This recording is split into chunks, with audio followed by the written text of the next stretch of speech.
मित्रांनो, सप्रेम जय भीम. लोकशाहीचे बीजारोपण केले आणि एका नव्या भारताचा जन्म झाला. क्रूर व रानटी वर्णव्यवस्थेमुळे या देशातील नीती आणि विवेक नष्टच झाल्यासारखे होते.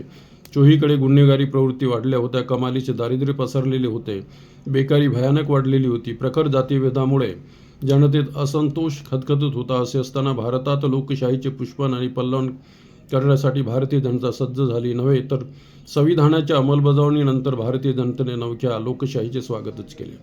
ब्राझील, मेक्सिको, चिली, पेरू या देशातील अर्वाचीन काळात स्थापन झालेले लोकराज्य, पोलंड, झेकोस्लोव्हाकिया या उभय देशातील 2 युद्धाच्या मध्यंतरात स्थापन झालेले लोकराज्य, फ्रान्स आणि अमेरिका यासारख्या बलाढ्य देशातील लोकराज्य, रशिया आणि चीन यातील उदयास आलेले लोकराज्य इत्यादी देशांच्या तुलनेने भारताकडे पाहिले तर या देशातील कुठली आणि कसली पूर्वपरंपरा नसताना प्रखर जातीय विषमता आणि अनंत भेदाने जर्जर झालेली सामाजिक व्यवस्था असताना डॉक्टर बाबासाहेब आंबेडकरांनी सर्व जाती धर्मातील लोकांना या लोकशाहीच्या माध्यमातून विकासाची समान संधी भारतीयांना प्राप्त करून दिली.